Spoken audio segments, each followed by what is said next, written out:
Bismillahirrahmanirrahim. Assalamualaikum warahmatullahi wabarakatuh.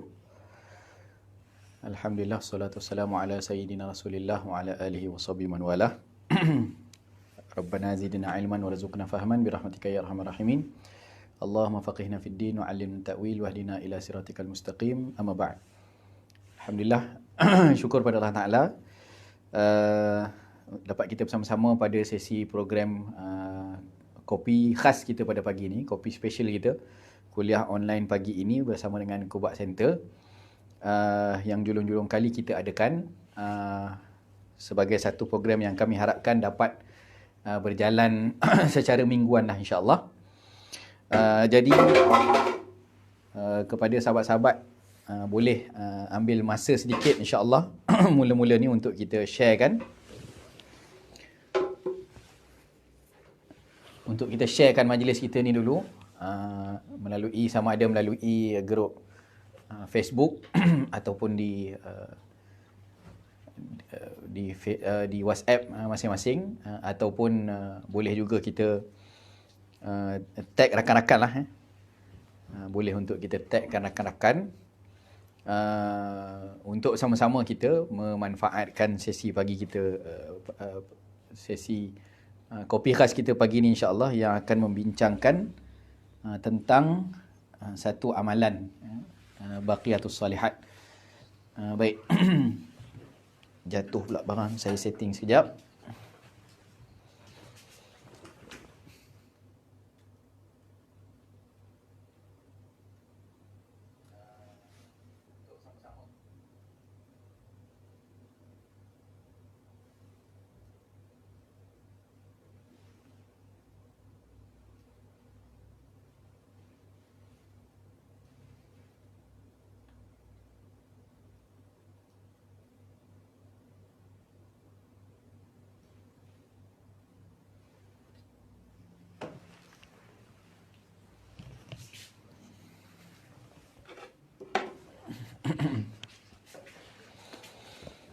Okey, untuk sahabat-sahabat boleh komen di ruangan komen. Bagi yang baru masuk sama-sama dengan kita, Kak Nursiah ada, Kak Hafriza ada, ya, yang memberikan salam, kita ucapkan Waalaikumsalam warahmatullahi wabarakatuh. Mudah-mudahan sentiasa dirahmati Allah Ta'ala di hari Jumaat Sayyidul Ayyam, hari mulia ni insyaAllah. Baik. Jadi untuk sahabat-sahabat yang baru masuk, mungkin ada yang belum dapatkan risalah kita, boleh join kita punya channel daripada dalam Telegram, dalam apps Telegram.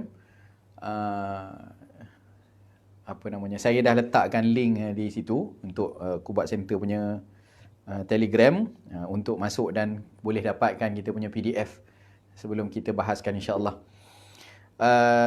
Baik, jadi yang baru masuk, Waalaikumsalam warahmatullahi, Kak Elvira, Kak Zanaria, Kak Hayati, mudah-mudahan sentiasa semua dirahmati Allah.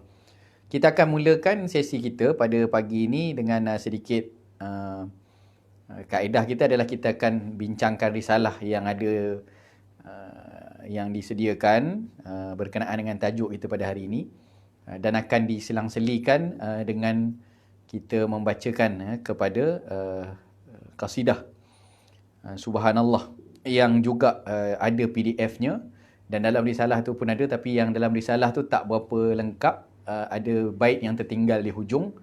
Jadi boleh dapatkan PDF itu di dalam, untuk kita dalam grup Telegram kita ataupun grup WhatsApp kita juga telah dihantarkan oleh Fadil Ustaz Usni pada malam tadi. Jadi kita akan selang-selikan lah insyaAllah perbahasan daripada Ustaz Usni, dan juga saya akan lead untuk kita sama-sama bacakan qasidah untuk kita isikan dengan zikrullah. Sebagaimana yang ada disebut dalam poster lah. Dalam poster tu ada sikit kita sebutkan. Mungkin bila kita tengok tajuk itu, amalan baqiyatus salihat. Ya, amalan baqiyatus salihat. Mungkin kita pernah dengar, mungkin kita tak pernah dengar. Tapi bawah tu, di poster tu saya ada tulis juga, baqiyatus salihat tu apa dia? Kan? Di situ ada zikir-zikirnya, ada tasbih, ya, kemudian ada tahmid, ya, kemudian ada tahlil, ya, kemudian ada takbir. Ya, ini kita panggil short form lah. Short form. Tasbih itu short form bagi subhanallah. Ya, subhanallah. Maknanya kalau kita sebut subhanallah, masdar dia lah. Ya, kita sebut orang yang menyebut subhanallah itu ataupun perbuatan menyebut subhanallah itu, perbuatan mensucikan Allah tu kita sebut tasbih. Kemudian ada apa namanya? Tahmid. Tahmid itu perbuatan memuji Allah. Ya, hamidah tu puji. Ya, jadi tahmid tu perbuatan memuji Allah. Kemudian tahlil, halala, dia mengucapkan la ilaha illallah. Ya, tahlil. Jadi kalau kita kata orang yang buat perbuatan mengucapkan la ilaha illallah itu adalah dia bertahlil. Gitu kan. Kemudian yang keempat adalah bertakbir. Allahu Akbar. Dia membesarkan Allah Ta'ala. Perbuatan membesarkan Allah Ta'ala itu disebut takbir. Baik, jadi ini adalah rangkuman yang disebut sebagai Baqiyatus Salihat, yang insyaAllah akan dijelaskan oleh Al-Fadhil Ustaz Husni sebentar lagi insyaAllah. Okey, jadi kita mula dulu sebelum kita masuk kepada risalah kita. Boleh buka masing-masing PDF Qasidah Subhanallah itu untuk kita mulakan dahulu dengan kita berzikir kepada Allah insya-Allah, ya, melalui qasidah tersebut. Okey. Kita akan baca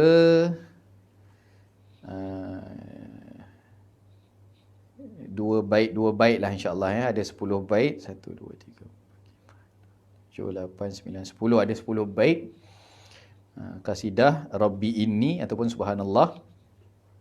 Di atas ni itu ada sebahagian lah takbir dia tak letak. Jadi chorusnya subhanallah walhamdulillah wala ilaha illallah.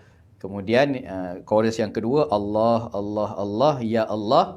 Nanti boleh sama-sama ikut lah.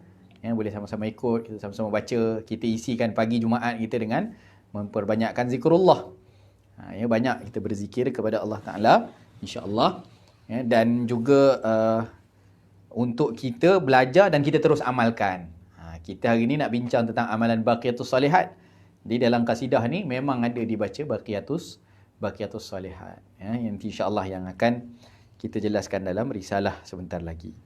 Jadi kita mula dulu mukaddimah kita pagi ni. Sama-sama kita bacakan qasidah Subhanallah ini pada muka surat pula. Memang tak ada muka surat lah.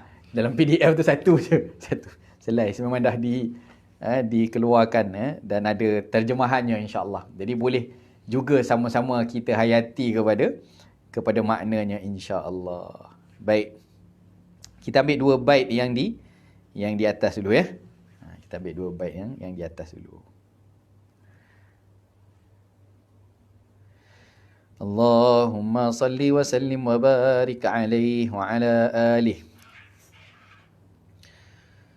Subhanallah walhamdulillah wa la ilaha illallah. Subhanallah walhamdulillah wa la ilaha illallah. Allah Allah Allah ya Allah. Allah Allah Allah ya Allah. Rabbi inni ya dha sifati ya dha sifatil aliyah.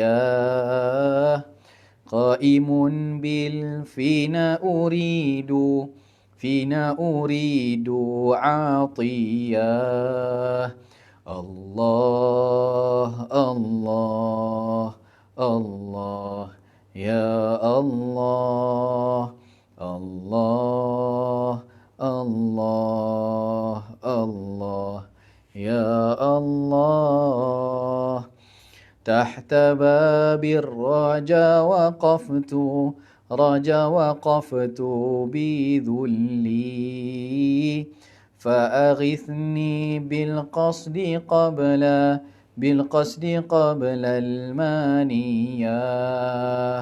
الله الله الله يا الله الله الله الله يا الله. سبحان الله والحمد لله ولا إله إلا الله. سبحان الله والحمد لله ولا إله إلا الله. الله الله الله يا الله الله الله الله يا الله. Allahumma salli wa sallim wa barik alaihi wa ala alihi. Baik, itu dua bait yang kita baca. InsyaAllah nanti diselang lepas daripada perbahasan daripada risalah kita, kita akan sambung lagi dua bait. Kita selang-selangkan insyaAllah. Dalam bait yang pertama disebutkan Rabbi inni yada sifatil aliyah qaimun bil fina uridu atiyah. Wahai Tuhanku yang memiliki sifat-sifat mulia. Yada sifatil aliyah, Tuhanku yang memiliki sifat-sifat mulia, aku berharap tercukupnya keperluanku dengan sebuah pemberian. Jadi kita dalam hidup kita ni banyak keperluan kita. Cuma kadang-kadang kita tak tahu yang mana yang kita perlukan dalam hidup. Lalu kita berharap bahawa apa yang dicukupkan kita pada kehidupan kita adalah apa yang memang betul-betul kita perlu. Dan sebenarnya yang paling kita perlu dalam hidup kita adalah hidayah daripada Allah Ta'ala. Hidayah, petunjuk dalam apa saja yang kita buat dalam hidup. Jadi Allah yang memiliki sifat yang mulia, kita bergantung pengharapan kita untuk mencukupkan segala keperluan kita. Dan keperluan itu adalah melalui atiyah, melalui pemberian daripada Allah Ta'ala. Ustaz Husni pun dah bahaskan dalam Asma'ul Husna, antara nama Allah adalah Mu'ti, yang memberi. Maka kita bergantung harap dengan Allah dalam mencukupkan segala keperluan kita. Dalam bait yang kedua, tahta babir raja waqaftu bidhulli fa aghithni bil qasdi qabla al maniyah.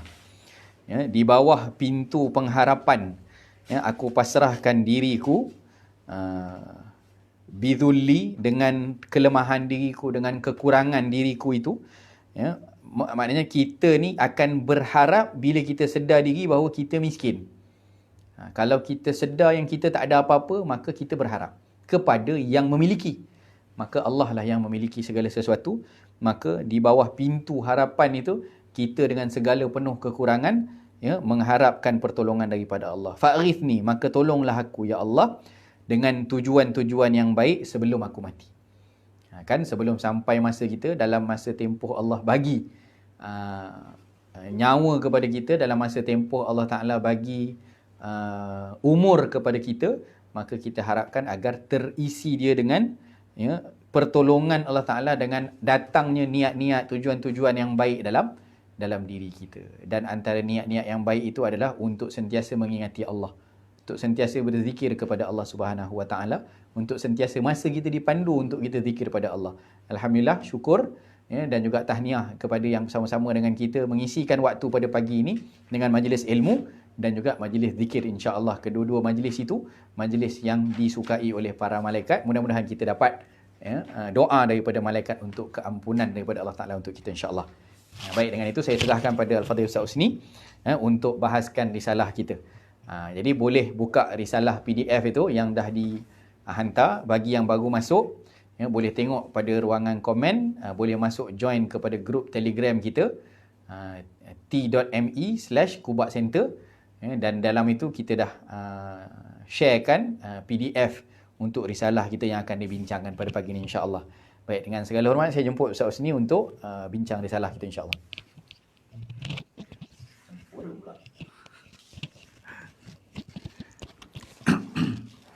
Assalamualaikum warahmatullahi wabarakatuh. Bismillahirrahmanirrahim. Alhamdulillah.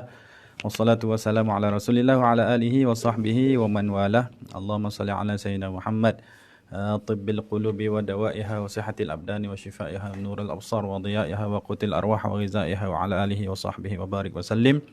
Rabbi shrah li sadri wa yassir li amri wa hlul 'uqdatan min lisani yafqahu qawli wa saddid lisani wa hdi qalbi bihaqqi sayyidina Rasulillah sallallahu alaihi wa ala alihi wa sahbihi wa baraka wa sallam. Allahumma inna nastaudi'uka ma qara'nahu aw naqra'uhu fi hadzal majlis wa ma qablahu wa ma ba'dah fahfazhu alaina hatta taruddahu ilaina waqta ihtiyajina ilaihi ya arhamar rahimin, amma ba'.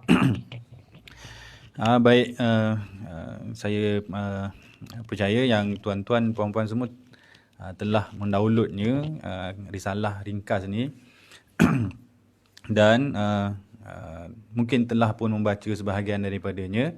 Jadi kita mungkin dalam tempoh masa yang taklah begitu panjang, kita akan cara ringkas-ringkas sahaja sebagai macam Ustaz Fahmi sebut tadi, menghidupkan hari Jumaat kita ni dengan ilmu. Kita berharap moga niat baik kita ni untuk menghidupkan waktu-waktu kita dengan berzikir mengasihi Allah SWT, kalaupun tidaklah sempurna perbuatan kita ni, tetap juga diterima di sisi Allah SWT. Amin. Bismillahirrahmanirrahim. Jadi tajuk yang diberikan di situ adalah Al-Baqiyat As-Salihat. Kita buat ni pukul 1 pagi, jadi tak ada tajuk special. Direct je lah, Al-Baqiyat As-Salihat. Jadi macam Ustaz Fahmi sebut, Al-Baqiyat As-Salihat ni istilah mewakili kepada beberapa jenis lafaz zikir yang dihimpunkan. Daripada mana datang istilah Baqiyat As-Salihat ni? Datangnya daripada Al-Quran sendiri, daripada ayat surah Al-Kahfi ayat 46. Kita baca di sini, al-malu wal banuna zinatul hayatid dunya wal baqiyatus salihatu khairun 'inda rabbika thawaban wa khairu amala. Fotostat apa kecil sangat. Maksudnya harta benda dan anak pinak itu adalah perhiasan hidup di dunia. Adapun amal-amal soleh yang kekal, faedahnya itu lebih baik pada sisi Tuhanmu sebagai pahala balasan dan lebih baik sebagai asas yang memberi harapan. Dalam ayat ini menjadi dalil bahawa adanya satu istilah Al-Baqiyat As-Salihat. Al-Baqiyat As-Salihat ini di dalam ayat 46 surah Al-Kahfi ini diangkat darjatnya berbanding dengan perkara yang paling dicintai oleh manusia ketika hidup, yakni anak dan harta. Jadi apa spesialnya Al-Baqiyat Salihat berbanding anak dan harta ni? Sedangkan anak dan harta ni adalah perkara yang selalu dibangga-banggakan. Tiba-tiba ada dalam ayat ni Allah Ta'ala mengangkat satu perkara yang lebih tinggi daripada anak dan harta. Jadi para ulama dalam mensyarahkan, mentafsirkan hadis ni secara ringkasnya, kata ulama, anak dan harta adalah kebanggaan dunia. Tapi ada satu perkara yang menjadi kebanggaan di sisi Allah yang selain daripada anak dan harta tu, yakni Al-Baqiyat As-Salihat. Para ulama mensyarahkan Al-Baqiyat As-Salihat itu dengan dua perkara. Yang pertamanya adalah amal kebaikan secara umum. Segala amal kebaikan, sama ada bentuk solat, puasa, zakat ataupun amal-amal ketaatan yang lain. Yang keduanya adalah zikir khusus, subhanallah walhamdulillah wala ilaha illallah wallahu akbar. Sebahagiannya menambah wala haula wala quwata illa billahil aliyil azim. Jadi maksudnya apa yang paling dicintai, disukai oleh manusia, itu belum tentu yang paling tinggi di sisi Allah. Itu yang nak dibagi tahu dalam ayat ini. Yang paling tinggi di sisi Allah, kedudukan dan darjatnya yang patut kita sukai dan cintai adalah amal ketaatan. Jadi apa hubungannya amal ketaatan dengan Allah? Amal ketaatan itulah cara seorang hamba mempersembahkan kehambaannya kepada Allah. Adapun anak dan harta ini, kalau tidak menghubungkan dia kepada Allah, ia sekadar perhiasan dunia yang mana ia akan ditinggalkan. Kalaupun dibangga-bangga, tetap juga ia rendah kedudukan dan tidak akan dibawa bersama sehingga ke akhirat. Maka ayat ini menegur kepada orang yang berbangga-bangga dengan anak dan hartanya, supaya janganlah dia berbangga dengan anak dan hartanya kalau tidak membawa kepada Allah. Anak dan harta itu tak salah, tapi kita memutuskan hubungan nikmat anak dan harta itu daripada Allah, itu yang salah. Sebenarnya anak dan harta juga boleh jadi jalan kepada kebaikan, ketaatan kepada Allah, tapi sebahagian orang memutuskannya daripada Allah, maka Allah Ta'ala buat satu kaedah di sini, bagi tahu kalau ia terputus daripada aku, maka ia hanya sekadar perhiasan duniawi yang akan ditinggalkan. Kemudian daripada dalil lain, Nabi juga SAW ada menyebutkan tentang al-baqiyat as-salihat. Ada banyak dalil kalau kita tengok dalam kitab-kitab para ulama. Tuan-tuan pun boleh Google lah kalau nak tengok. Tapi dah Google, tanya balik lah kat ustaz-ustaz. Kan? Dalam dalil al-baqiyat as-salihat tu ada banyak syarahan ulama, ada banyak dalil berkaitan dengan apa yang dimaksud dengan al-baqiyat as-salihat. Cuma majoriti para ulama menyebutkan kesimpulan macam kita sebut tadi, ia akan kembali kepada dua perkara. Yang pertamanya amal, ketaatan, sama ada solatnya. Sebahagian ulama mengkhususkan solat fardu 5 waktu itu adalah al-baqiyat as-salihat. Sebahagiannya menyebut secara umum. Tapi majoriti menyebutkan al-baqiyat as-salihat itu adalah lafaz subhanallah walhamdulillah wa la ilaha illallah wallahu akbar wa la haula wa la quwata illa billahil aliyil azim. Jadi dalam dalil hadis di sini kita sebutkan daripada Abu Sa'id Al-Khudri radhiyallahu anhu bahawa Rasulullah sallallahu alaihi wasallam telah bersabda, Nabi kata, perbanyakkanlah oleh kalian untuk membaca al-baqiyat as-salihat. Nabi guna al-baqiyat as-salihat, istilah tersebut. Maka para sahabat bertanya, apakah itu baqiyat as-salihat? Jujur para sahabat tak tahu, tanya. Bukan dia pergi kaji dulu, tak tahu, tanya dulu. Tanya dulu. Terus tanya kepada yang tahu. Maka Rasulullah SAW terus bersabda, bagi tahu ia adalah lafaz subhanallah walhamdulillah wa la ilaha illallah wallahu akbar wa la haula wa la quwata illa billahil aliyil azim. Jadi ada 5 lafaz di sini yang Nabi bagi tahu.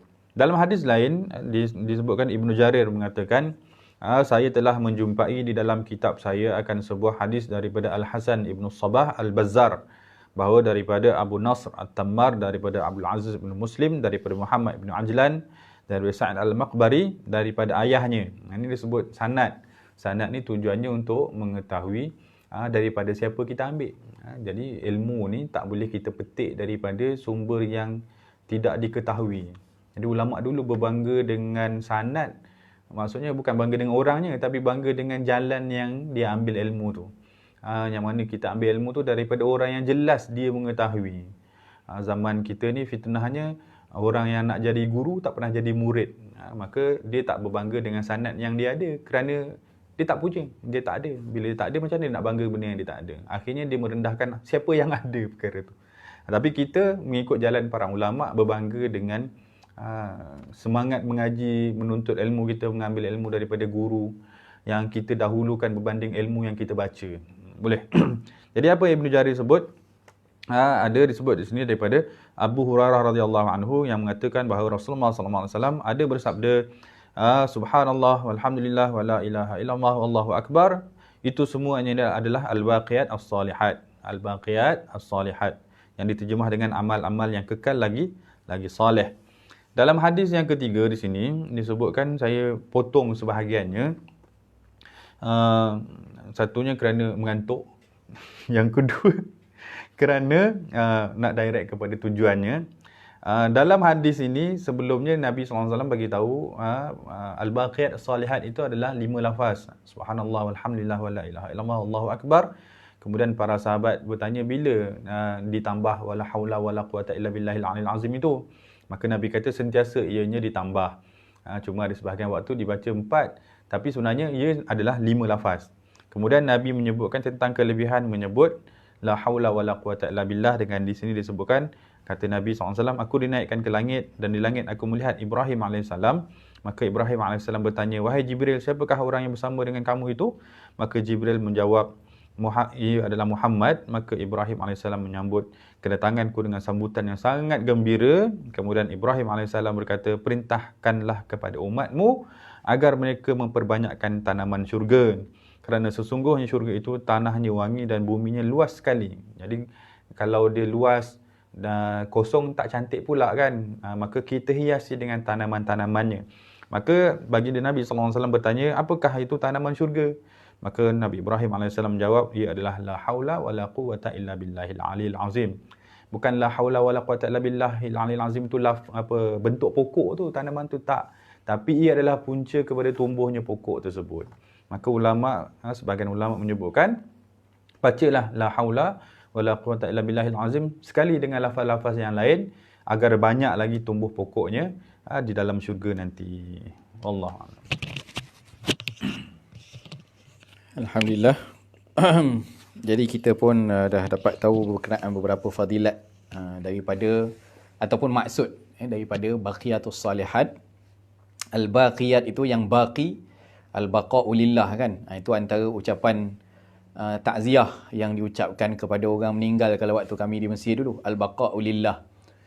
Yang kekal itu hanya milik Allah Ta'ala. Yang kekal itu hanya Allah. Jadi al-baqiyat maksudnya himpunan perkara-perkara yang kekal. Dan juga as-salihat, salih itu yang baik. Jadi amal-amal yang baik yang kekal pahalanya. Baqi. Kalau kita sebut baki kan, baki. Saya ada baki duit RM10. Maknanya yang 10 tu masih kekal dengan kita. Itu namanya baqi. Kan, jadi al-baqiyatus salihat, amalan-amalan yang kekal pahalanya. Dan juga kita ni jadi seperti mana hadis yang Al-Fadhil Ustaz Usni sebut tadi, ketika mana Nabi SAW Isra' di-mi'rajkan ke langit, di langit yang ketujuh jumpa dengan Nabi Ibrahim AS. Bapa Abul Anbiya, gelaran Nabi Ibrahim ni Abul Anbiya, bapa kepada Nabi-Nabi, sebab di bawahnya sangat ramai keturunan Nabi. Dan Nabi kita Nabi Muhammad sallallahu alaihi wasallam juga adalah keturunan daripada Nabi Ismail yang merupakan anak kepada Nabi Ibrahim alaihissalam. Dan banyak Nabi Bani Israel juga turun daripada jalur Nabi Ishaq, Yaqub, Yusuf semua turun daripada jalur Nabi Ibrahim alaihissalam juga. Jadi Nabi Ibrahim pesan pada Nabi kita. Abul Anbiya ni tadi bapa kepada Nabi-Nabi alaihissalam, pesan kepada Nabi kita sallallahu alaihi wasallam, syurga ni tanahnya subur. Okey, jadi kita kalau kita compare dengan hidup kita dekat sini. Kita kalau beli rumah, kalau terutama rumah ada tanah, ataupun kita beli tanah tu kalau gersang tak cantik. Kan, kalau kita buat rumah pun kita akan dekor. Hatta dalam rumah pun kita akan letak pokok.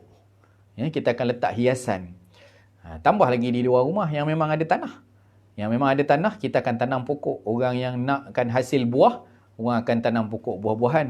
Orang yang nakkan indah pada pandangan dia nakkan kehijauan daun-daun pokok ataupun bunga-bunga yang ada, dia akan tanam pokok bunga. Dia akan tanam pokok-pokok hiasan yang daunnya lebat-lebat. Barulah rumah tu jadi sempurna. Jadi begitu juga dengan syurga. Kata Nabi Ibrahim AS, syurga ni tanah dia subur. Tanah dia luas. Jadi macam mana kamu nak dekor kamu punya syurga? Kebun-kebun kamu itu di dalam syurga, bagaimana kamu nak dekor? Dekornya adalah sebagaimana sabda Nabi juga, ad-dunya mazra'atul akhirah. Dunia itu tempat sawah ladang untuk kita bercucuk tanam untuk tujuan menikmati hari-hari pencen kita di akhirat.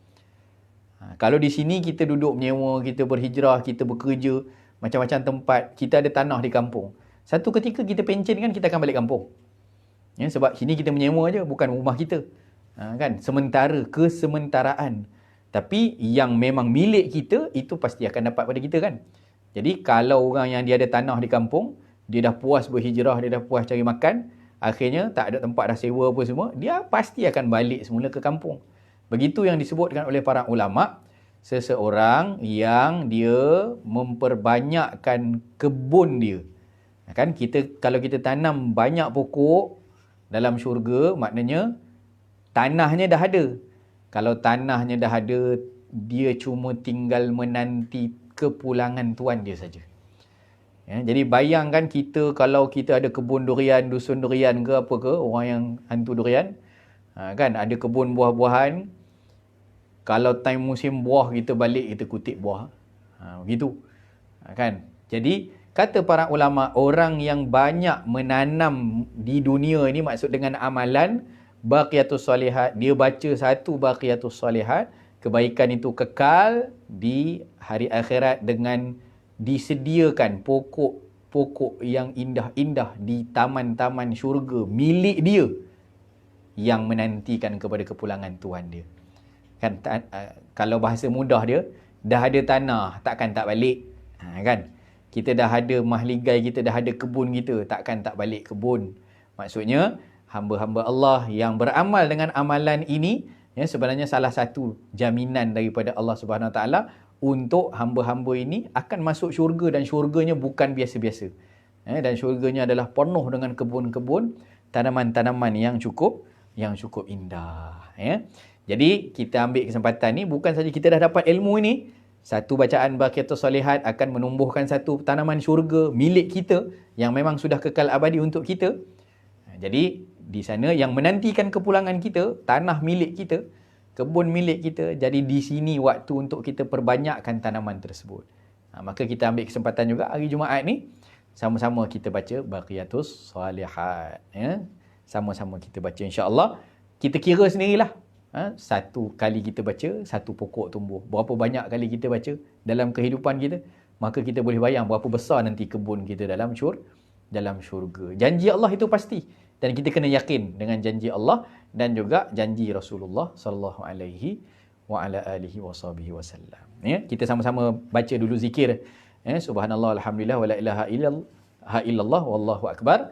Dengan niat kita mohon, ya Allah, aku harapkan agar engkau menunaikan segala yang telah dijanjikan untuk ditumbuhkan bagi aku tanaman-tanaman syurga, dan untuk kembali aku nanti ke dalam syurga, insya-Allah. Sama-sama ikut, insya-Allah. Subhanallah walhamdulillah wala ilaha illallah wallahu akbar. Subhanallah walhamdulillah ولا إله إلا الله والله أكبر. سبحان الله والحمد لله ولا إله إلا الله والله أكبر.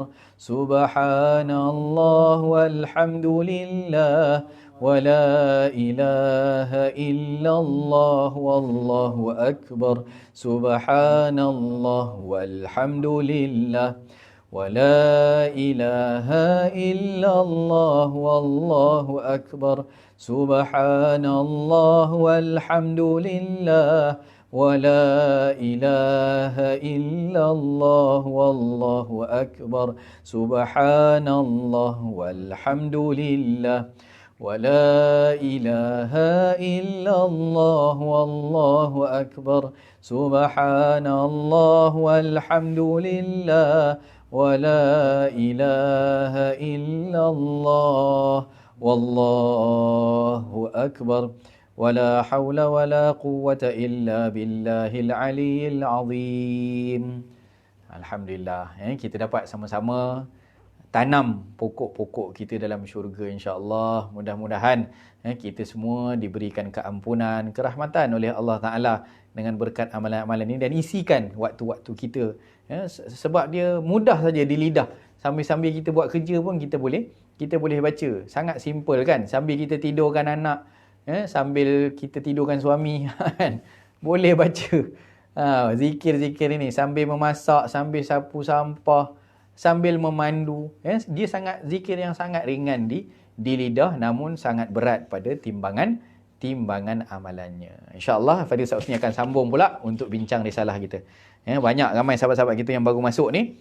Yang baru masuk boleh download risalah kita berbentuk PDF dan juga qasidah yang kita akan bacakan di dalam melalui grup Telegram kita. Dan kita akan bincangkan insya-Allah sehingga selesailah risalah tu, insya-Allah. Bismillahirrahmanirrahim. Kita sambung pada risalah pada muka surat 7 berkaitan dengan sebahagian kalam ulama tentang al-baqiyat as-salihat. Saya nukilkan satu sahaja daripada sekian ramai ulama yang menyebutkan tentang kelebihan al-baqiyat as-salihat. Di dalam yang saya pilih di sini adalah daripada kitab Nasaih Ad-Diniyah. Secara ringkasnya pun bentuknya dalam bentuk point, bahawa Al-Imam Haddad menyebutkan keutamaan dan kelebihan Al-Baqiyah Salihat lebih kurang ada 8 perkara.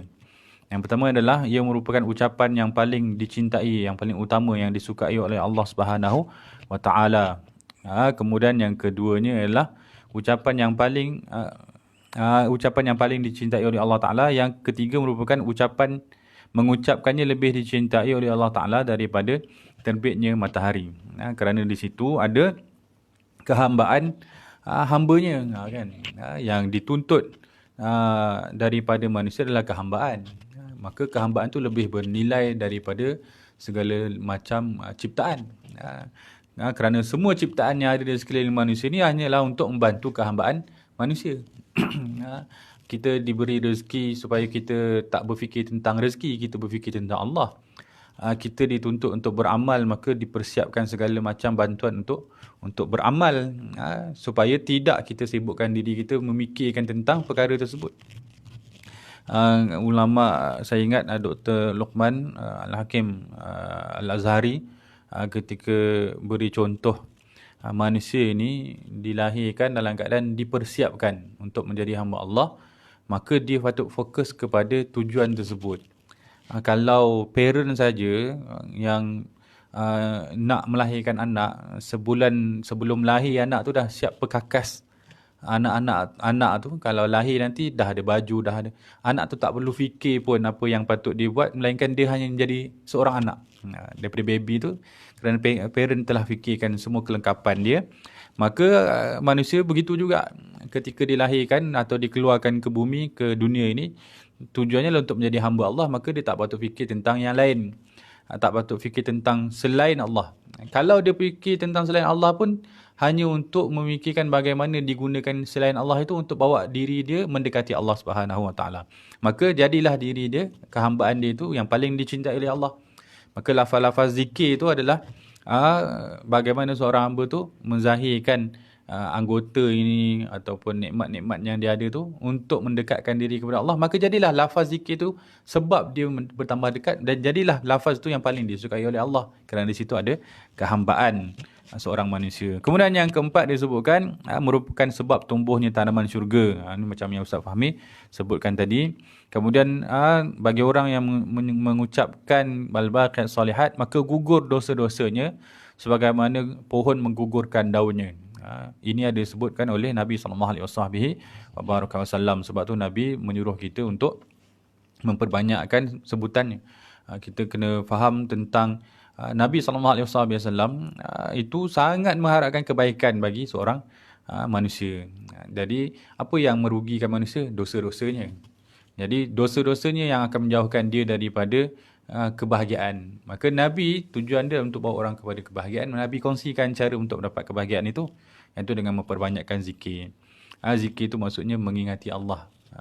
Mengingati Allah daripada hati, lalu terbitlah kepada ucapan mulut. Maka dengan hati yang mengingati Allah, itu hati yang sedang mencuci diri, hati itu sedang mencuci dirinya daripada dosa-dosa tu. Maka jadilah lafaz zikir tu lafaz yang menyebabkan diingat kepada Allah. Apabila diingat kepada Allah, maka gugurlah dosanya.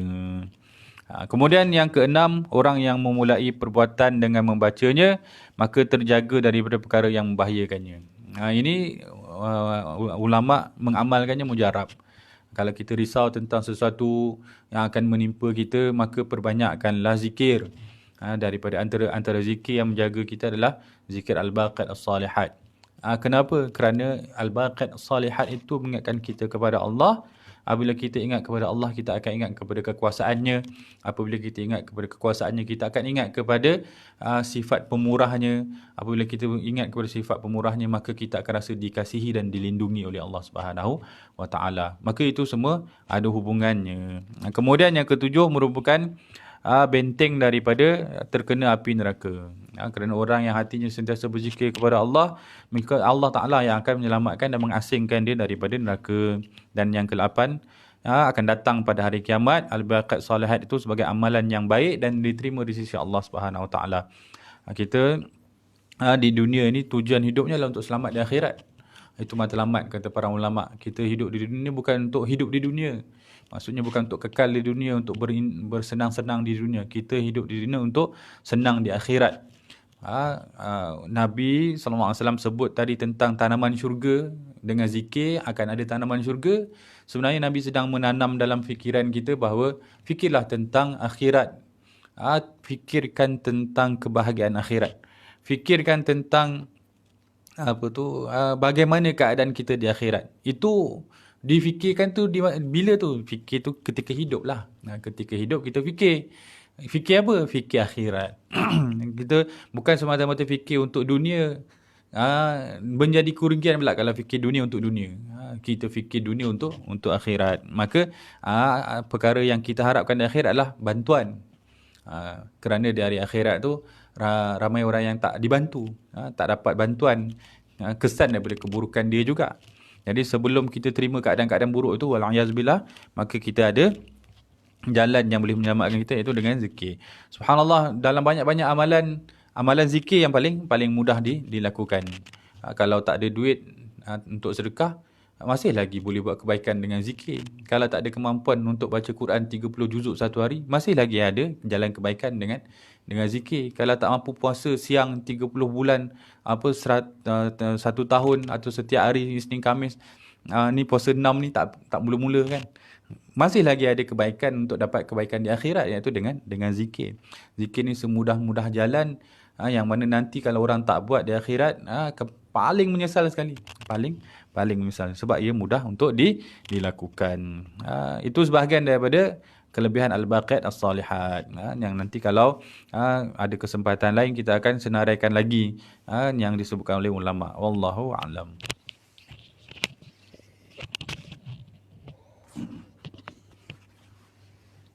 Alhamdulillah, kita dah dengar tadi beberapa fadilat-fadilat yang disebut oleh para ulama kita berkenaan dengan kelebihan zikrullah dan juga secara khususnya akan baqiyatus salihat yang baru masuk sama-sama dengan kita. Ahlan wa sahlan wa marhaban bikum. Puan Salihah Roslan, Kak Norizitah baru balik daripada klinik. Alhamdulillah, dapat sama-sama dengan kita pada hari ini. Mudah-mudahan diberikan kesihatan semua, insya-Allah. Puan Ramlah, Puan Nurlian, dan juga sahabat-sahabat yang lain. Ustaz Asnul pun ada ni nampaknya. Cik Zuhaizam pun ada. Alhamdulillah.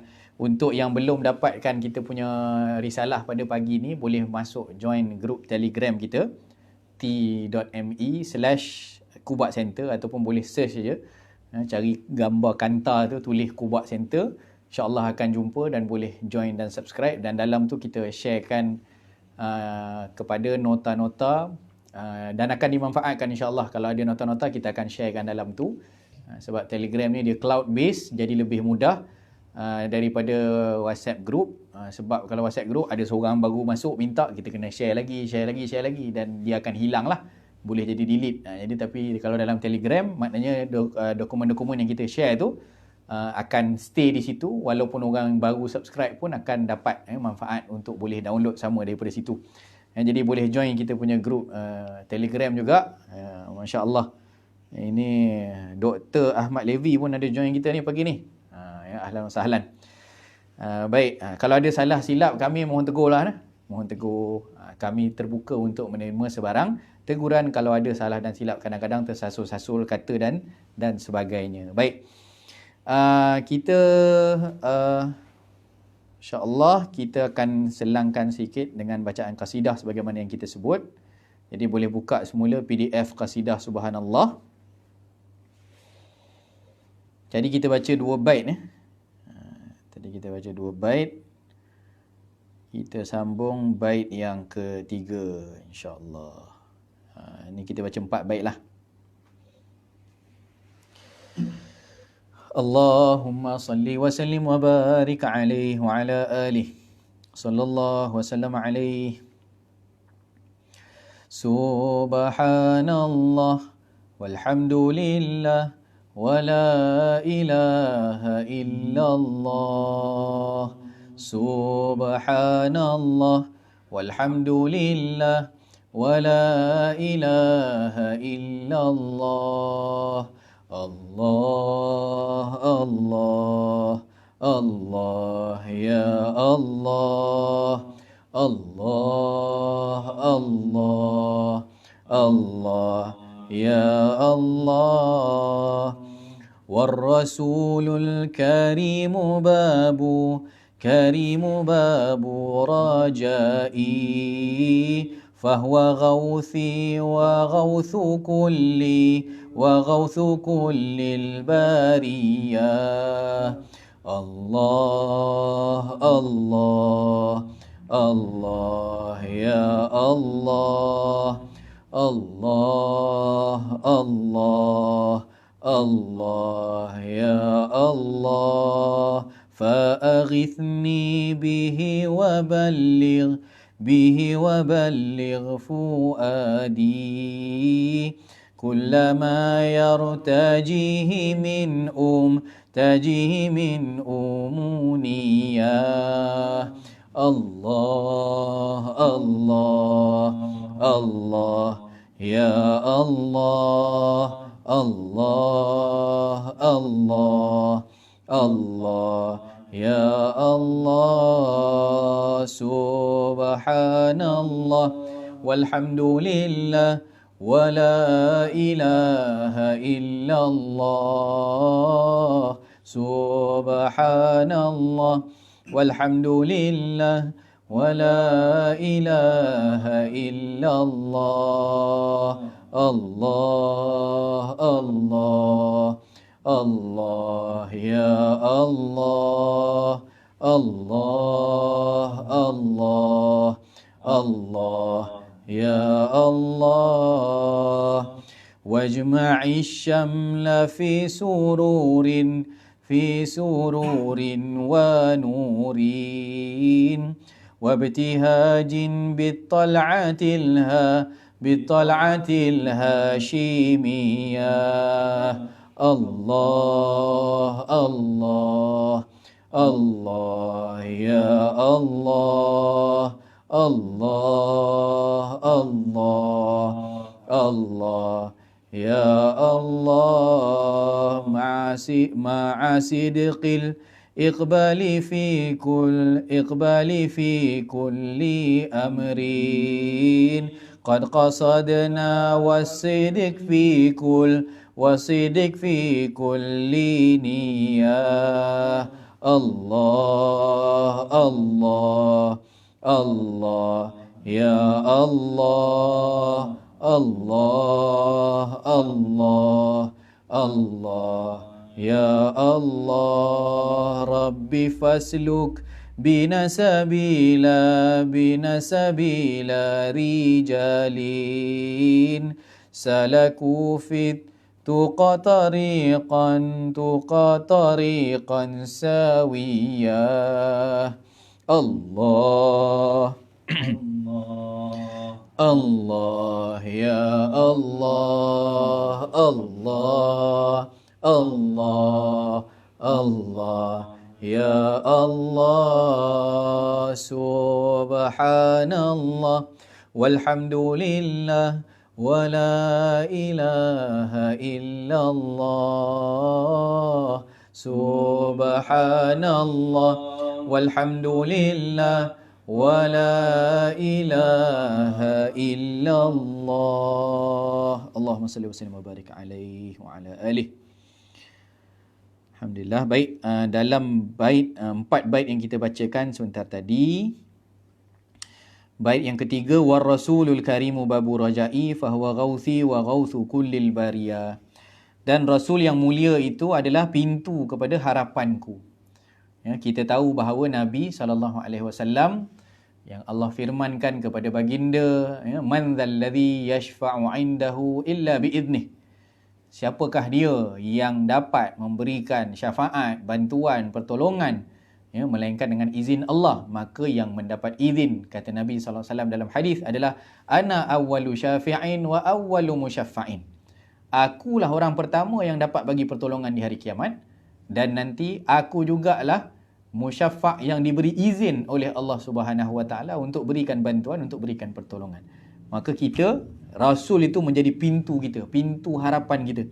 Baginda adalah ghauthi wa ghauthu kullil bariyah, penolong diri kita, penolong aku, dan juga penolong kepada setiap makhluk. Ya, semua orang mengharapkan syafaat pertolongan Nabi SAW. Fa'aghithni, maka tolonglah aku dengannya. Tolonglah kami duk selawat, kami duk zikir, kami cuba kita ikut pada hari ini akan, ya, saranan-saranan daripada Nabi, perintah-perintah Allah dalam Quran. Tujuannya, ya Allah kami, dalam hadis pun sebutkan, ihfazillah yahfazka, kamu jaga Allah, Allah jaga kamu. Maknanya kita jaga perintah Allah, jaga saranan syariat Nabi SAW, maka Allah akan jaga kita daripada segala keburukan-keburukan di hari akhirat. Maka Nabi yang kita harapkan untuk bantu kita nanti, kan? Maka tolonglah aku dengannya dan sampaikanlah pada hatiku setiap yang terharap daripada cita-cita, untuk diharapkan daripada, mana kita harapan kita banyak dunia akhirat. Dunia akhirat kita ni banyak apa yang kita ingini daripada keinginan-keinginan kita. Jadi kita harapkan agar Allah Ta'ala sampaikan pada hati kita, pada apa yang kita harapkan untuk cita-cita kita. Kemudian wajma'i syamla fi sururin wa nurin wa ibtihajin bital'atil hashimiyah, dan himpunkanlah yang tercerai berai dalam kebahagiaan. Kita ni banyak huru-hara, banyak benda yang kita tak faham dalam hidup kita. Banyak benda kita tak faham dalam hidup kita. Jadi kita harapkan, ya Allah bagi kami kefahaman itu, bagi kami ketenangan itu, bagi kami nikmat mengingatimu, bagi kami nikmat mencintai Rasulmu.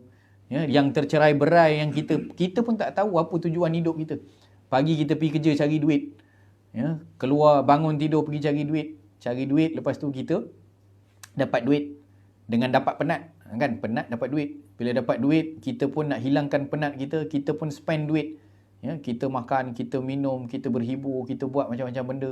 Lepas tu duit pun habis, penat badan pun hilang, kita pun pergi bekerja balik, cari balik duit. Lepas tu kita pun makan balik, lepas makan kita buang balik, lepas buang balik kita cari balik. Sebenarnya ke mana kita nak bawa hidup kita? Kan? Sampai dah berapa puluh tahun kita hidup dengan kehidupan yang macam itu. Sebenarnya kita nak bawa ke mana? Yang Tuhan kita tinggalkan, perintah Allah kita tak peduli, Nabi kita tak pernah kenal, kan? Syariat-syariat ataupun apa yang Nabi bawa daripada akhlak-akhlak baik kita tak pernah ambil tahu. Jadi sepanjang hidup kita telah mengabaikan Allah dan Rasulnya hanya kerana dunia yang kita pun tak faham untuk apa. Kita makan, kita cari, kita buang balik. Kita dapat kemudian hilang daripada kita. Kemudian kita nak balik. Kita pun tak tahu apa yang kita nak dalam hidup kita. Jadi perkara itu, benda yang tercerai berai, wajma'i syamla fi sururin. Kita minta Allah himpunkan perkara-perkara tadi tu supaya kita jelas. Kalau kita makan pun sebab apa? Kalau kita hatta kepada urusan kita menggauli isteri kita, kita urusan didik kepada anak-anak kita, hatta marah kepada anak, kalau tujuan mendidik itu satu perkara yang memang untuk jadikan dia orang, maka itu pun kita jelas. Kita pergi kerja penat-penat cari duit untuk apa? Tunaikan zakat, kemudian kita berinfak, kemudian kita cari orang susah, kemudian kita bahagiakan ahli keluarga kita. Jadi jelas sesuatu yang kita buat itu dihimpun oleh Allah Ta'ala, perkara yang tercerai berai dalam hidup kita tu dengan ketenangan. Jadi fi sururin wa nurin, dengan cahaya, maknanya kita jelas apa yang kita lakukan dalam hidup kita. Dan cahaya itu, kegembiraan itu bital'atil hashimiyah, dengan kemunculan putera Hashim, iaitulah baginda Nabi SAW. Nabi yang tunjukkan jalan yang cerah untuk kita dalam kehidupan. Kalau tak, kita tak tahu kita hidup untuk apa. Kalau tak lah, kan, beza kita dengan binatang, kita ada akal, binatang tak ada akal. Kan? Tapi akal kita pun akhirnya kita gunakan sama macam binatang juga. Binatang dia dapat makan cukup lah, dia dapat minum cukup lah. Dia ada jantan dan betina dia boleh maknanya beranak pinak, boleh. Itu cukup dah bagi binatang. Kan? Jadi kita pun takkan yang Allah kurniakan akal, Allah kurniakan hati, diberikan ilham yang baik, diberikan petunjuk yang banyak, diberikan cahaya, kita masih nak duduk dalam gua yang gelap, yang tanpa ada cahaya, yang tak jelas ke mana kita nak bawa dalam kehidupan kita. Maka kehadiran ataupun kemunculan ataupun kedatangan baginda SAW mengeluarkan manusia minadh-dhulumati ilan nur, daripada kegelapan kepada cahaya. Itulah yang dimaksudkan dengan bital'atil hashimiyah, dengan kemunculan putera Hashim.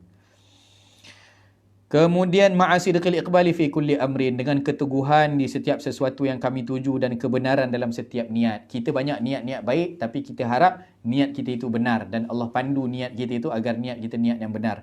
Kita tak nak niat-niat kita terpesong daripada jalan kebenaran. Kemudian baca sampai sini tadi. Rabbi faslu. Ya. Kemudian Rabbi fasluk bina sabila rijalin salaku fit tuqa tariqan sawiyah.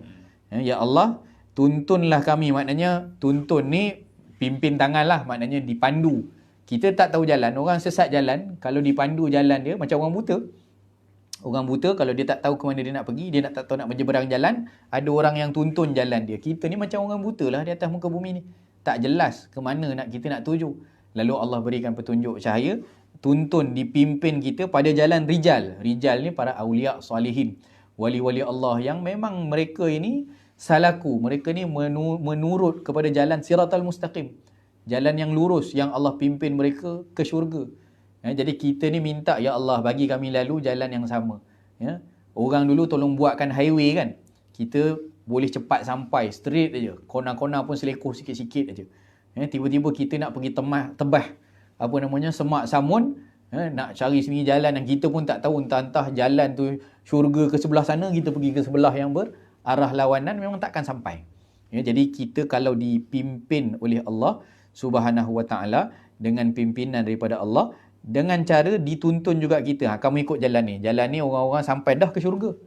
Para rijal, para awliya, para salihin, mereka sampai ke syurga dengan jalan ini, yang mereka itu pun menuruti kepada jalannya Nabi SAW. Maka kita minta fasluk bina, ya Allah pimpin kami, bagi kami jalan pada jalan yang sama, yang mana jalan-jalan itu salaku fit tuqa tariqan sawiyah, mereka berjalan pada siratal mustaqim, jalan yang lurus yang dipimpin oleh Allah Ta'ala. Itulah yang kita ucapkan saban hari dalam solat kita, ihdinas siratal mustaqim, yang kita sebut dalam surah Al-Fatihah. Okey, kita sambung perbahasan risalah kita insya-Allah.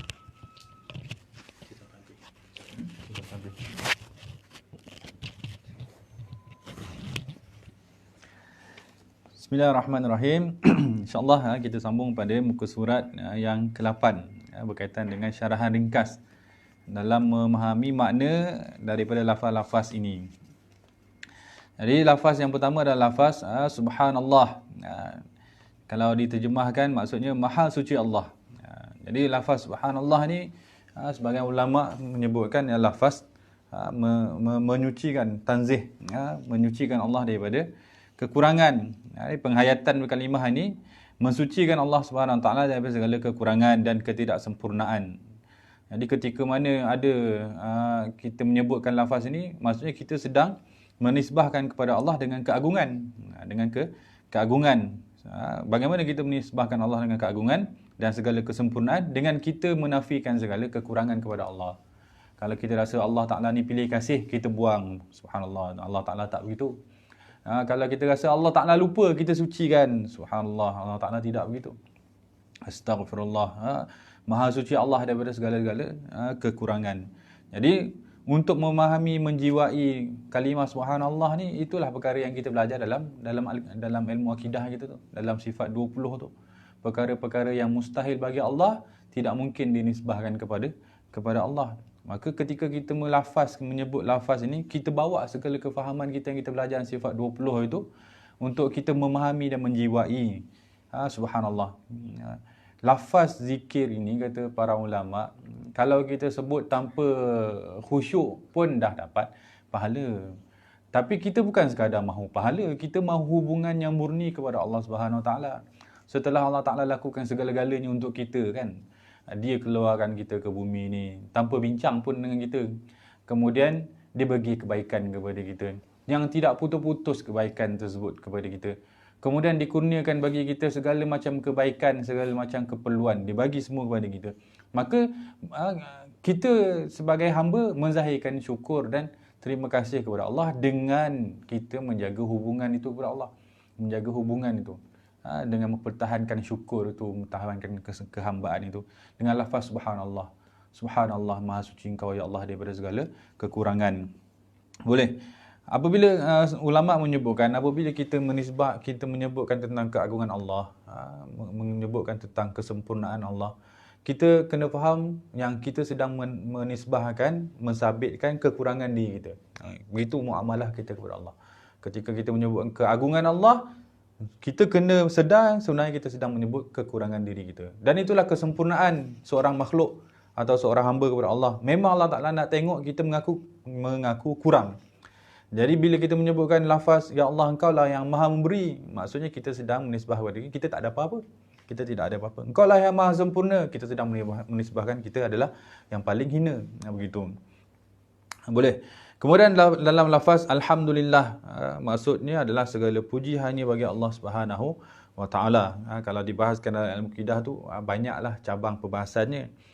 Segala macam pujian. Apa maksud segala macam pujian? Pujian Allah kepada dirinya, pujian Allah kepada makhluknya, pujian makhluknya kepada Allah Tuhannya, kepada pujian makhluk kepada makhluk. Jadi semua jenis pujian ini hanya akan kembali kepada Allah. Segala puji hanya bagi Allah, kerana sebenarnya yang sempurna, yang melakukan itu semua dia. Jadi ketika kita menyebutkan lafaz alhamdulillah, sebenarnya kita sedang mensabitkan sifat kekuasaan Allah, kerana dialah sebenarnya yang melakukan. Kemudian kita mensabitkan juga keinginan Allah untuk memberi kebaikan, dan kita juga sedang mensabitkan ilmu Allah terhadap apa yang kita perlukan. Jadi ketika kita dapat satu nikmat, kata para ulama, nikmat itu kita sebut, kita balas dengan lafaz alhamdulillah dalam keadaan penghayatan daripada hati yang paling murni. Apa maksud lafaz alhamdulillah? Secara umumnya lafaznya adalah terima kasih. Apa maksud lafaz terima kasih? Terima kasih kerana diberi. Kerana diberi, ia adalah penghargaan kerana diberi. Apa maksud penghargaan kerana diberi? Kerana kita tahu kalau tak diberi, kita tidak ada. Dulu selalu bawa contoh, masa pelajar dapat kad siswa dapat beli smartphone. Jadi bila dapat smartphone ada dua jenis keadaan pelajar. Ada yang dapat kad tu dia dah ada handphone kan. Jadi dah ada handphone mahal pula tu. Jadi bila handphone mahal dapat kad siswa untuk beli handphone tu, dapat kad siswa biasa-biasa saja. Tapi ada yang tak ada handphone, dapat kad siswa tu boleh beli handphone, dicium kad tu. Ni boleh beli handphone ni, cium. Jadi penghargaan dia lebih sikitlah daripada penghargaan yang pertama tadi tu. Kenapa dia menghargai lebih? Kerana dia tak ada handphone, smartphone tu dia tak ada. Bila dia diberi, dia rasa sangat menghargai. Jadi lafaz syukur kita, alhamdulillah kita kepada Allah tu perlu lafaz daripada yang paling murni. Bagaimana kita ingin melafazkan daripada hati yang paling murni dengan kita merasai kalau kita tidak diberi, kita tidak dapat. Jadi lafaz alhamdulillah tu tak sepatutnya disebut dalam keadaan mengantuk-mengantuk kan. Zikir lepas solat tu alhamdulillah, alhamdulillah sampai tertidur dah tak tahu bilangan berapa dah. Itu ialah pahalanya dapat tapi penghayatannya hilang.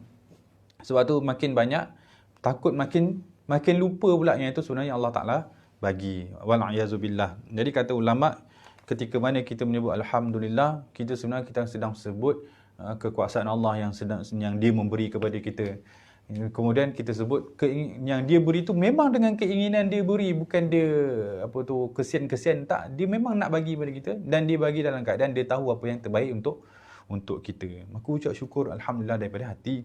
Dan sebenarnya ketika kita menyebut alhamdulillah, kita sedang mengaku bahawa kita ni lemah. Mengaku tentang kelemahan dirinya. Lemahlah ketika kita nak tu yang tak dapat. Kan?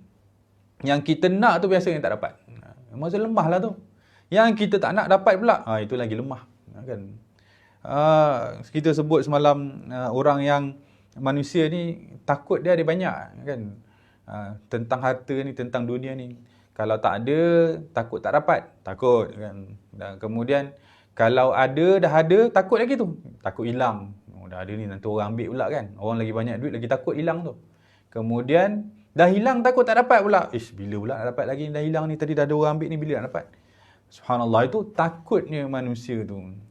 Kenapa ada takut tu? Kerana dia bergantung kepada diri dia. Dia just berpegang. Saya yang usaha selama ni.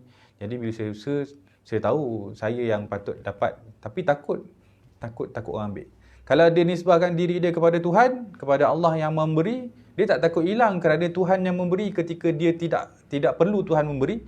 Takkanlah ketika dia perlu Tuhan tidak memberi pula. Itu Tuhan tu yang maha baik.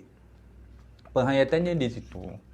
Buatlah apa macam jenis ayat dalam doa pun, kalau Tuhan nak bagi, Tuhan bagi. Kalau Tuhan tak nak bagi, Tuhan tak bagi. Dan zahirkanlah apa sekali macam keadaan pun, ketika dia ingin memberi, dia akan terus memberi. Itu lafaz alhamdulillah. Jadi kalau kita rasai keistimewaan lafaz alhamdulillah itu, kata ulama tak ada orang yang miskin. Sebab tu yang miskin tu adalah hati, bukan miskin tu adalah harta. Hatinya miskin terhadap kekuasaan Allah. Dia tak percaya yang Allah Ta'ala tu boleh beri tanpa dia buat apa-apa sahaja. Kan. Kemudian dalam lafaz tu ada lafaz la ilaha illallah, lafaz tauhid, lafaz tahlil, tiada Tuhan yang berhak disembah kecuali Allah. Tiada Tuhan yang berhak disembah kecuali Allah. Maka dalam lafaz ini sedang mengakui keesaan Allah dalam kehidupan dan keagungannya sebagai satu-satunya pemilik, pencipta dan pentadbir alam. Kita ketika menyebut lafaz la ilaha illallah, kita bukan sekadar mengaku Allah sebagai Tuhan, tapi kita juga mengaku bahawa Allah lah segala-galanya dalam kehidupan. Dialah Tuhan yang menciptakan kita. Dia adalah Tuhan yang mengurus segala keperluan kita. Tiada Tuhan yang memberi kecuali Dia. Tidak ada yang memberi manfaat kecuali Dia. Tidak ada yang memberi mudarat kecuali Dia. Tidak ada yang menurunkan hujan kecuali Dia. Tidak ada yang menyebabkan kemarau kecuali Dia. Tak ada yang turunkan COVID ni kecuali Dia. Dan tak ada yang akan hilangkan COVID ni kecuali Dia. Hanya Dia sahaja yang melakukan dalam alam ini. Jadi lafaz la ilaha illallah tu sepatutnya dikembangkan dalam kehidupan kita. Sebab tu lafaz tu tak boleh sekadar ucapan mulut. Lafaz tu mesti dengan penghayatan. La ma'budah siwah, tidak ada yang disembah kecuali Allah. Maksud tiada Tuhan, tidak ada lain lah dalam kehidupan ni.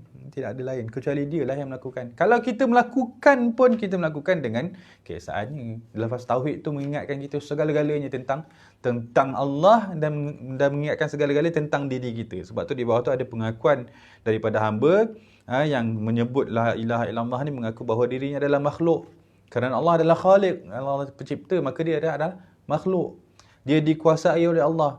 Dia tertakluk di bawah kehendak Allah, pemerintahan Allah, di bawah kekuasaan Allah. Dia tak boleh melangkaui batas itu kerana dia adalah makhluk. Jadi orang yang banyak ucap la ilaha illallah sedar tentang hakikat ni. Kemudian dan dia jugalah mamluk yang dikuasai oleh Allah Subhanahu wa taala. Apa yang dia nak itu semua diberi. Apa yang dia tak dapat itu kerana dia tak diberi. Jadi orang yang melafazkan la ilaha illallah ni kehidupannya luas. Kerana kekuasaan Allah itu juga luas. Dan orang yang menyedari hakikat la ilaha illallah ni tahu bahawa diri dia sebenarnya hanya menumpang hidup di atas muka bumi ini mengikut kehendak, keinginan dan percaturan Allah Subhanahu wa taala. Dia tidak jadi takut, tapi dia tidak jadi sebebas-bebasnya. Dia tak takut kerana Tuhan ini di samping sifat keagungannya ada sifat keindahannya. Yang mana sifat rahmat itu lebih besar daripada sifat keagungannya.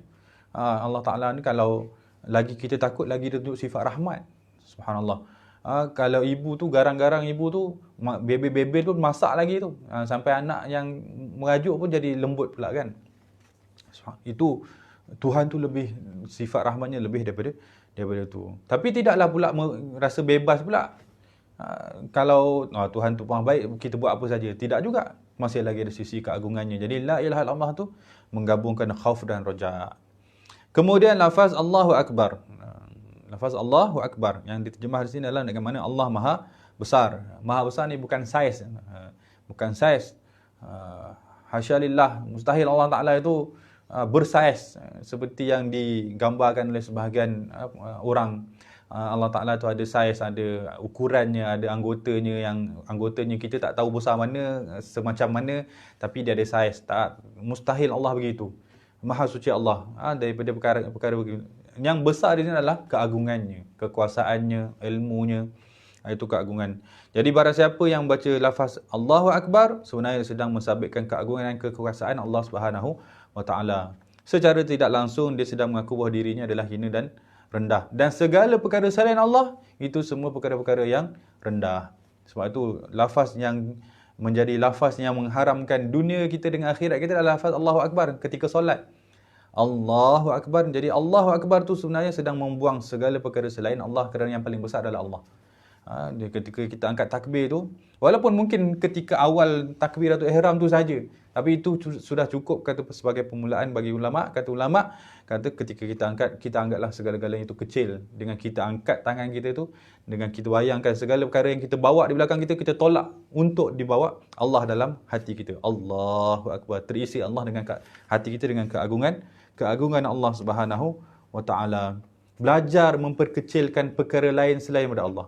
Apa maksud memperkecilkan? Maksudnya belajar membelakangkan segala perkara lain selain Allah. Ketika bertembung antara kita dengan perkara yang kita suka dengan perkara yang Allah suka, kita besarkan perkara yang Allah suka. Ketika bertembung kita, kehendak kita dengan kehendak Allah, kita belakangkan kehendak kita. Mungkin sebagai orang kata, senanglah nak cakap kan? Ujian daripada Tuhan, nak besarkan keagungan Tuhan. Senang nak cakap. Ya cakap memang senang lah. Saya pun cakap sambil telan liur je senang. Tapi nak praktikkan tu, kita tak ada pilihan lain. Kita ada pilihan lain ke? Kalau kita menafikan kekuasaan Allah. Tengok orang-orang yang bertembung dengan takdir. Dia nak macam ni, Allah nak macam ni. Dia menang ke dalam pertembungan dia dengan Allah tu? Dia sentiasa kalah. Orang yang memberontak dengan, kenapa kau buat macam ni ya Allah?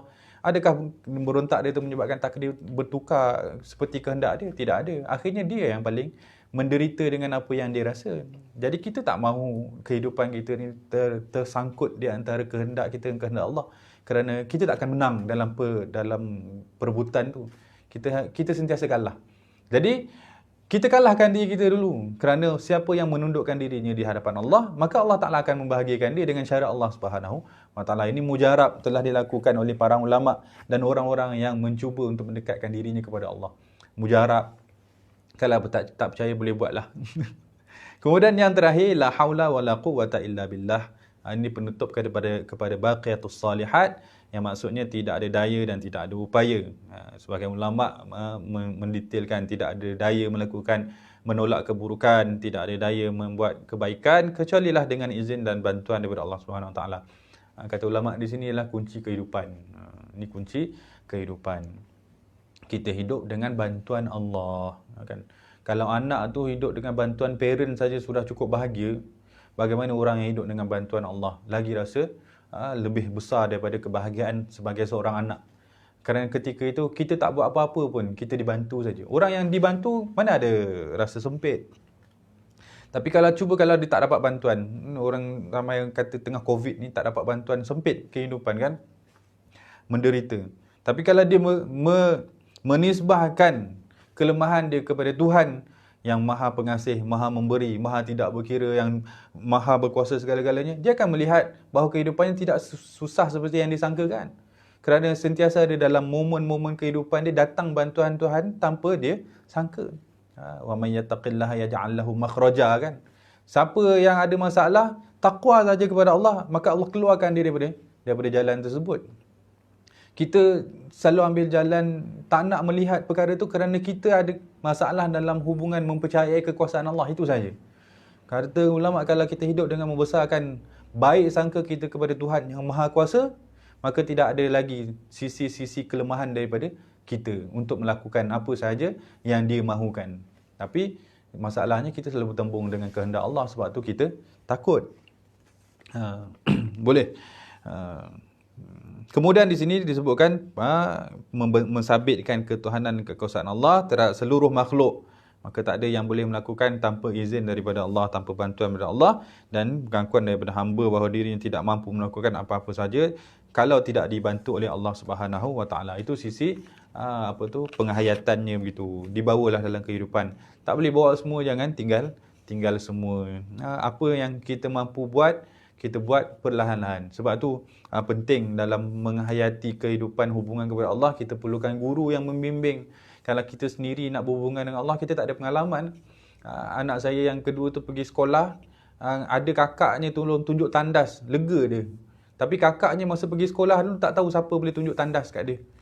Balik tahan-tahan nak pergi tandas. Sebab tak ada orang bimbing. Dalam kehidupan ni, tak ada orang pernah pergi kepada berinteraksi dengan Allah ataupun pernah hidup 2 kali. Tak ada. Yang ada adalah orang yang diberi bimbingan untuk hidup. Yang ni Nabi SAW, bagaimana untuk hidup. Jadi kalau kita belajar daripada Nabi, kita tahu macam mana untuk hidup. Tapi Nabi kan jauh. Nabi kan tak ada, jauh daripada jasadnya. Tapi Nabi tinggalkan para ulama yang membimbing, yang mana mengambil peranan daripada Nabi untuk mengajar, memimpin manusia. Maka kita pimpin diri kita dengan bimbingan ulama, bukan dengan kehendak kita, kerana apa yang kita nak selalu menyusahkan kita. Maka kembalikan perjalanan kita di atas macam yang disebut dalam qasidah tadi, perjalanan orang soleh.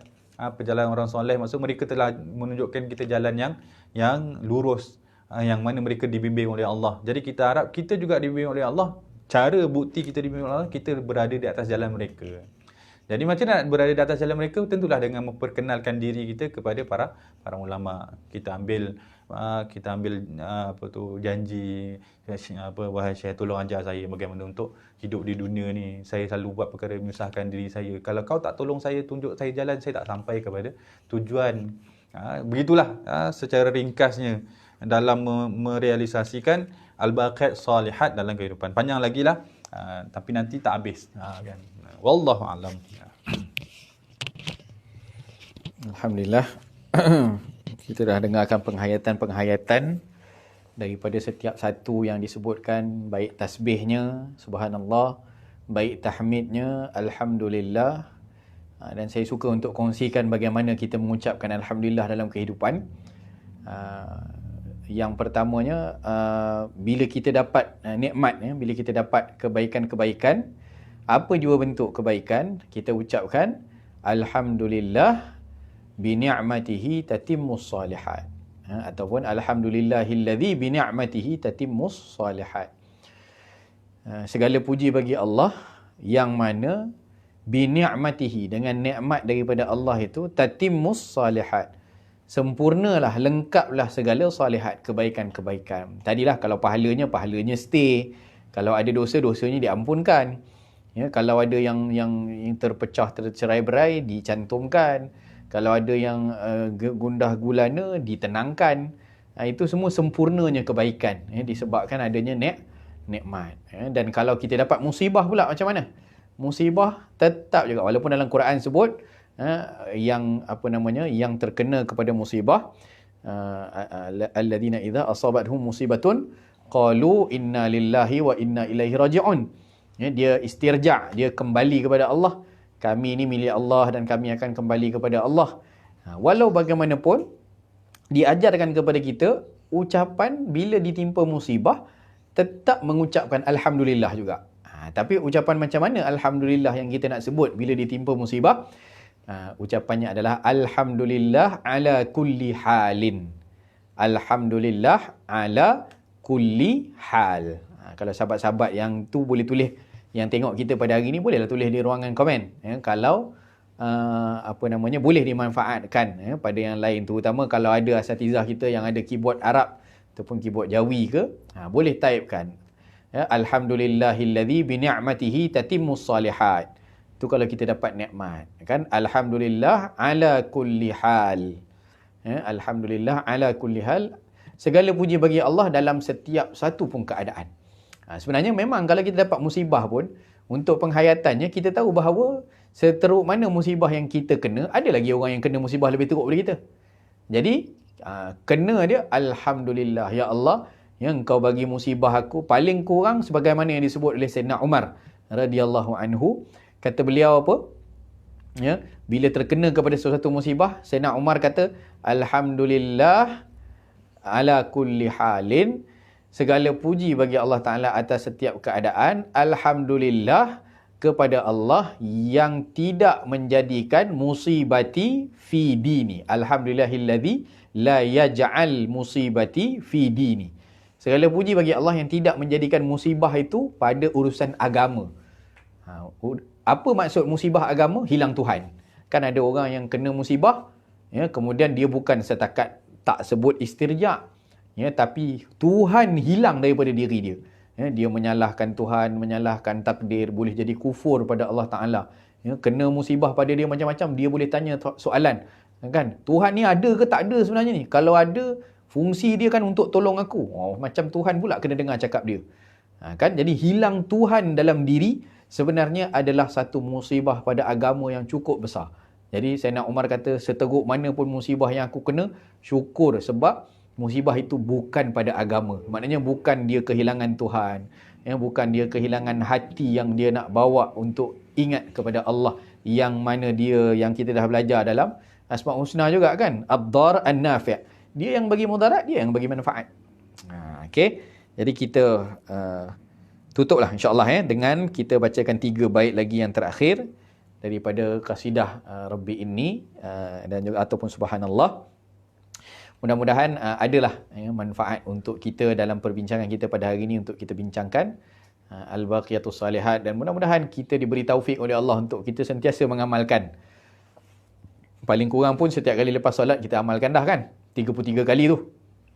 Yang Nabi SAW sebut dalam hadis. Nabi kata apa?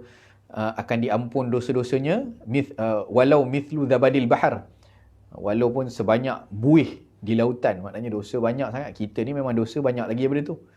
Dan kita mengharapkan agar Allah Ta'ala ampun kita dengan berkat daripada rahmat Allah Ta'ala, dan juga diberi taufik kepada kita beramal dengan amalan-amalan yang menyebabkan kita dapat keampunan Allah Subhanahu Wa Ta'ala. Antaranya inilah yang kita bincang pagi ni, al-baqiyatus salihat, dengan subhanallah, tasbih, walhamdulillah, tahmid, kemudian la ilaha illallah, tahlil, kemudian Allahu akbar, takbir, dan yang terakhir la haula wala quwwata illa billahil alil azim, yang di short formkan sebagai hauqalah. Kalau biasa dengar, kalau tak biasa dengar boleh tulis di ruangan komen. Kan nanti boleh ingat balik apa ustaz sebut qalah-qalah. Tak ingat.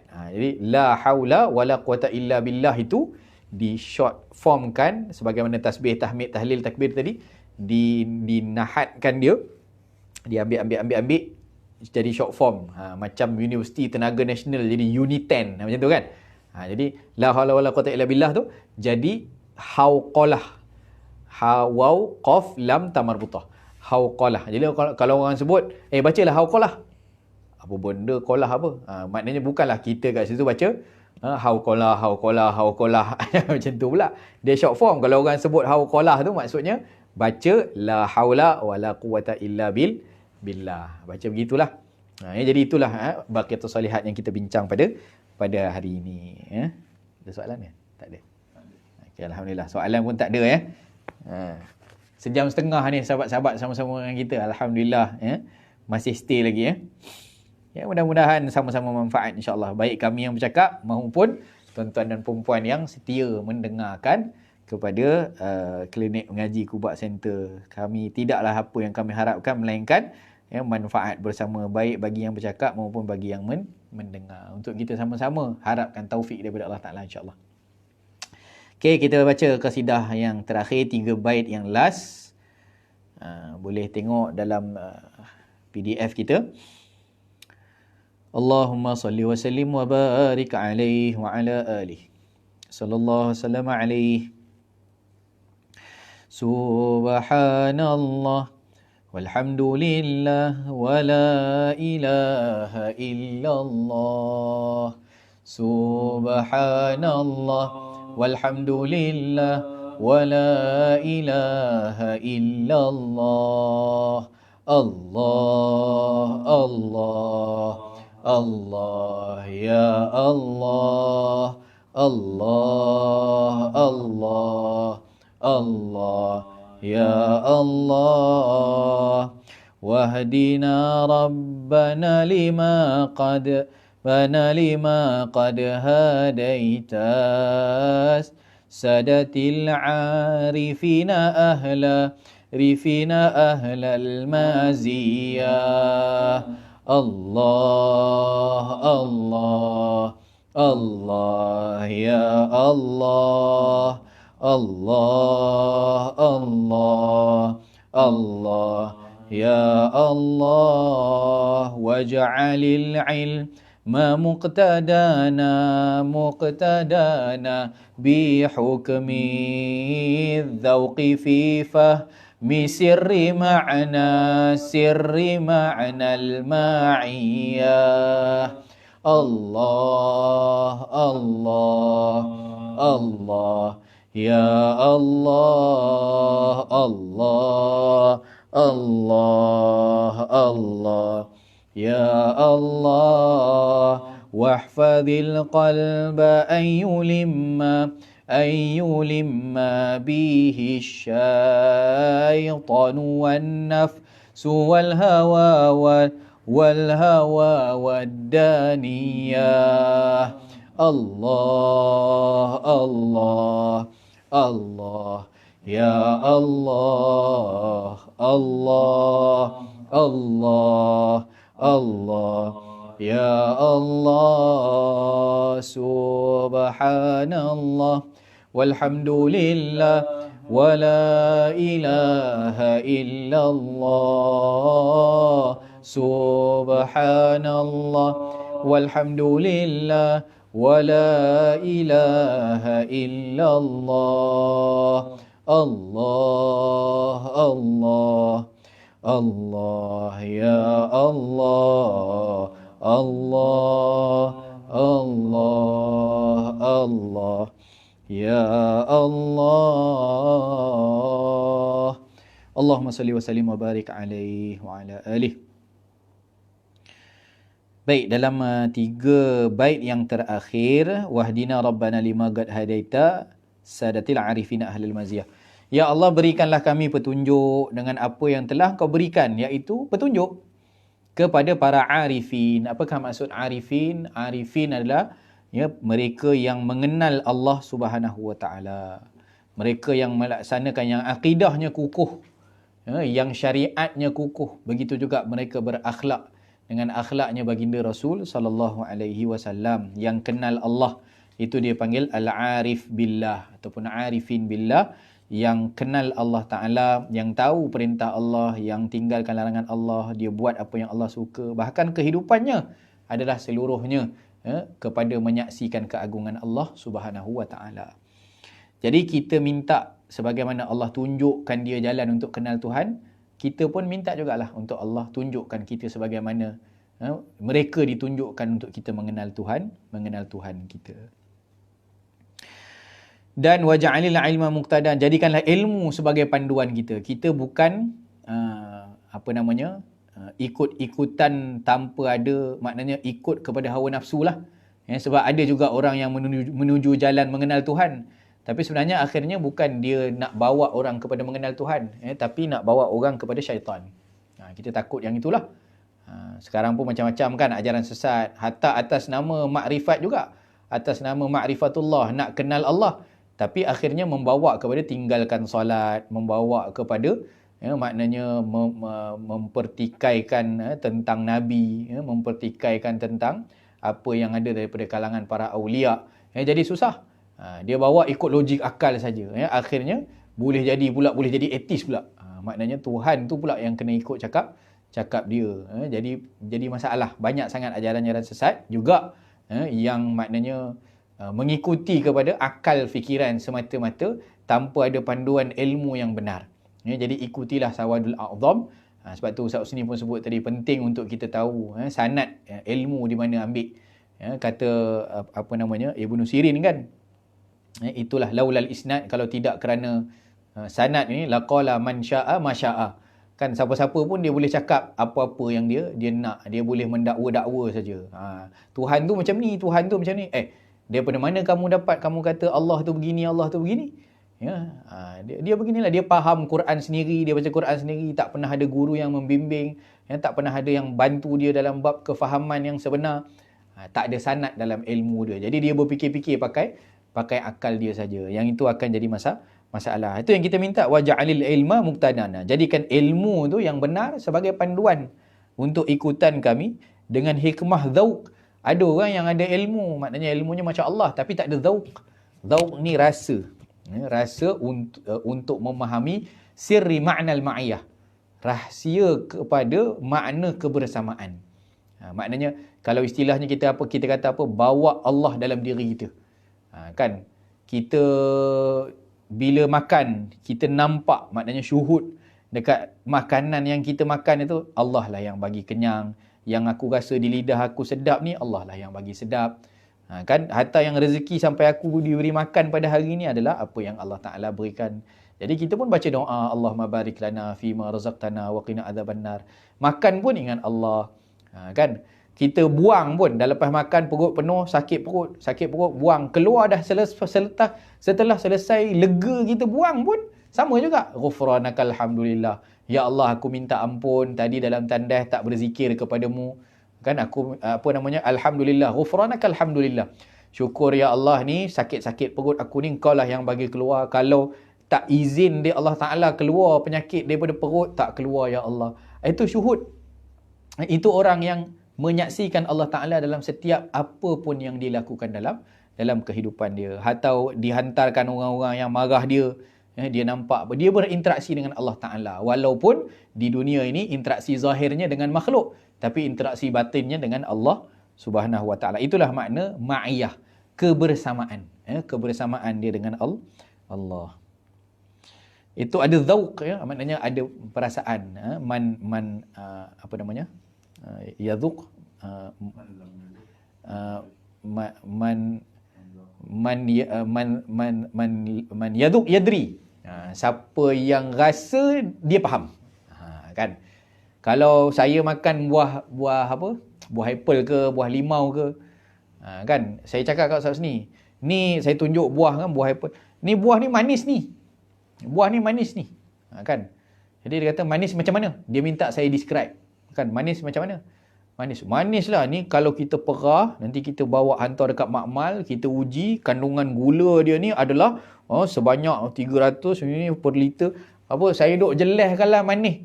Nak bagi Ustaz Husni faham. Tapi dia takkan faham macam mana manisnya buah itu, melainkan apabila dia potong, dia kunyah, manis. Maksudnya adalah man yadhuq yadri. Siapa yang dia rasa, dia akan faham. Jadi orang yang telah rasa kemanisan iman, kan hatta dalam lafaz hadis pun Nabi sebut kemanisan iman.